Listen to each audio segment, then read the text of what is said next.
दोस्तों, मैं अंजनी कुमार अपने YouTube channel trade with Anjani में एक बार पुनः आप लोगों के सामने एक नई जानकारी लेकर उपस्थित हुआ हूं और अपने चैनल में आप लोगों का हार्दिक स्वागत करता हूं, अभिनंदन करता हूं। दोस्तों, आगे बढ़ने से पहले मैं आप लोग को याद दिला दूं कि स्क्रीन पे जो डिस्क्लेमर है उसको पढ़ के ही आगे बढ़ें ताकि कोई मिसअंडरस्टैंडिंग ना हो, मिसकम्युनिकेशन ना हो। दोस्तों, साथ ही साथ एक आग्रह है कि वीडियो को पूरा देखें ताकि कोई भी इन्फॉर्मेशन आपसे मिस ना हो और आप उसका पूरा लाभ उठा सकें। दोस्तों, आज जिस शेयर के बारे में मैं बात करने आया हूँ उसका नाम है केसर पेट्रो प्रोडक्ट्स लिमिटेड। केसर पेट्रो प्रोडक्ट्स लिमिटेड, जिसका करंट प्राइस ₹6.75 के आसपास है। इस पे मैं आपको बताऊंगा कि इस पे क्या करना चाहिए और इसका पूरा फंडामेंटल एनालिसिस अगले 5 से 10 मिनट के अंदर आपके सामने पेश करूंगा। दोस्तों, सबसे पहले मैं आपको बताऊं कि कंपनी करती क्या है। कंपनी जो है पिगमेंट के डिफरेंट प्रोडक्ट्स पिगमेंट में मैन्युफैक्चरिंग करती है और बनाती है। कंपनी के पास जो प्लांट्स है वो इंटीग्रेटेड प्लांट है। इंटीग्रेटेड, ध्यान रखिएगा, इंटीग्रेटेड जो होता है उसमें दो चीज़ फ़ायदा होता है। कोई भी कंपनी जो अपने प्लांट का इंटीग्रेशन करती है उसमें पहला तो प्रोडक्शन कॉस्ट जो है वो रिड्यूस होता है और दूसरा कि प्रोडक्ट की जो क्वालिटी होती है वो इम्प्रूव होती है। तो ये दोनों चीज़ें जो है किसी भी मैन्युफैक्चरिंग प्लांट के लिए बहुत ही महत्वपूर्ण होती है। उसके बाद एक विशेष जानकारी कि कंपनी जो है सिर्फ और सिर्फ बॉम्बे स्टॉक एक्सचेंज में ट्रेड करती है, अर्थात कंपनी नेशनल स्टॉक एक्सचेंज में ट्रेड नहीं करती है।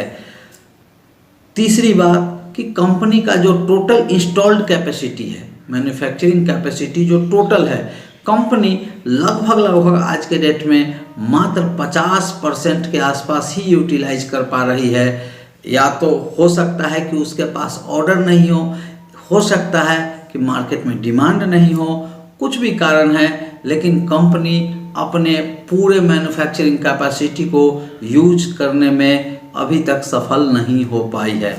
दोस्तों, साथ ही साथ पिछले 1.5-2 साल पहले कंपनी ने 4 क्वार्टर में धीरे हर क्वार्टर में मिला के लगभग 32 करोड़ का कैश जनरेट किया था, जिसको उसने एक क्वार्टर में लगभग उसको 5 करोड़ का लॉस हुआ था।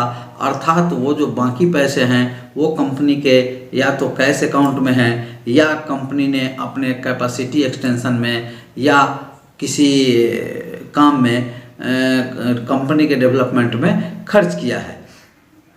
अब आगे बढ़ने से पहले मैं आप लोगों को एक बार आग्रह करता हूँ कि जो लोग नए हैं, जिन लोगों का ट्रेडिंग अकाउंट नहीं है, जो लोग मुझसे जुड़ना चाहते हैं, वो डिस्क्रिप्शन बॉक्स में दिए गए एलाइस ब्लू ब्रोकर के लिंक से अपना डीमेट अकाउंट ओपन कर सकते हैं और ओपन करके वो मेरे साथ जुड़ सकते हैं।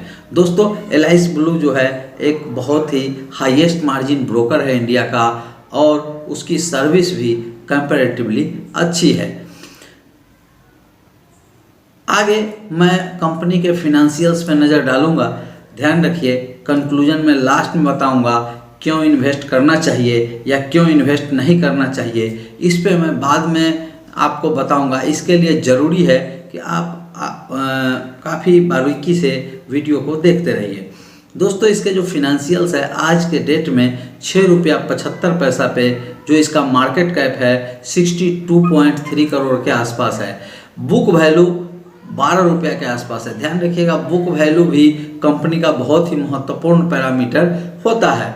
तो बुक वैल्यू कंपनी का ₹12 है और फेस वैल्यू ₹1 है शेयर का।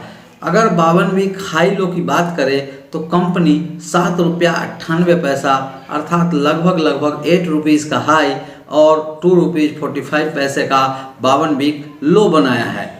कंपनी डिविडेंड नहीं देती है। ध्यान रखिए, जो कंपनी डिविडेंड देती है, जो कंपनी डिविडेंड नहीं देती है, दोनों के सिलेक्शन का एक अलग पैरामीटर होता है। कुछ लोग मतलब इन्वेस्टर जो इन्वेस्ट करते हैं वो डिविडेंड वाली कंपनी पसंद करते हैं। कुछ इन्वेस्टर्स जो होते हैं वो ग्रोथ वाली कंपनी पसंद करते हैं, अर्थात डिविडेंड जो कंपनी नहीं देती है वो पैसा वो कंपनी के एक्सपेंशन में लगाती है, क्वालिटी में लगाती है, प्लांट के इंटीग्रेशन में लगाती है, मार्केटिंग में लगाती है, तो वो उससे और ज़्यादा कमाती है और फिर इस तरीके से कंपनी का वैल्यूएशंस बढ़ते जाता है। कुछ कंपनी ऐसी होती है जो प्रॉफिट होता है वो अपने शेयर होल्डर को डिविडेंड के रूप में दे देती है। तो यहाँ पे कंपनी डिविडेंड नहीं देती है और कंपनी का जो ROE है और ROC है दोनों निगेटिव में है और वो अच्छा नहीं है। कंपनी का एक बहुत ही पॉजिटिव चीज़ है कि company total debt free company है। कंपनी क्या है? कंपनी डेट फ्री कंपनी है और लगभग कंपनी की कैपेसिटी है वो 250 करोड़ के आसपास, ध्यान रखिए 250 करोड़ के आसपास का मैन्युफैक्चरिंग कर सकती है।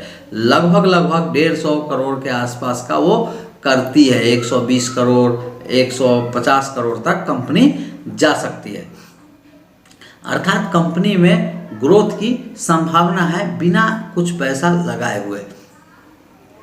अब मैं आपको बताऊं कि कंपनी का जो फिनेंशियल ईयर 19-20 में टोटल कंपनी 129 करोड़ के आसपास का सेल्स जनरेट किया था और मात्र 0.41 करोड़ के आसपास का प्रॉफिट जनरेट किया था, जो बहुत ही छोटी प्रॉफिट है। और दिसंबर क्वार्टर की बात करें तो कंपनी 33.16 करोड़ का सेल्स जनरेट किया है और प्रॉफिट नेग्लिजिबल है।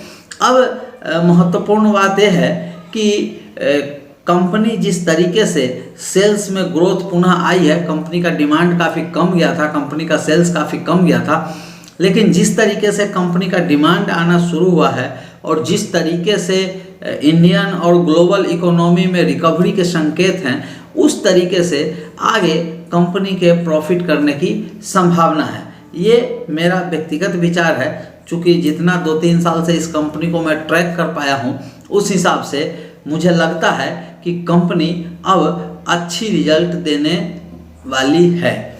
अब इसकी शेयर होल्डिंग पे भी एक नज़र डालते हैं तो इसमें प्रमोटर का जो स्टेक है 63.84% के आसपास है, 63.84% के आसपास है और FII जो है 0.1% के आसपास है। बाकी जो सारा है रिटेल इन्वेस्टर के पास है। अब मुद्दा उठता है कि इस शेयर में निवेश करना चाहिए या नहीं करना चाहिए। दोस्तों, इसके सलाह देने से पहले ही मैं आप लोगों को आगाह कर देता हूं, आप लोगों को याद दिला देता हूं कि मैं सेबी सर्टिफाइड एडवाइज़र नहीं हूं और आप लोग मेरे कहने के आधार पे कभी भी निवेश न करें।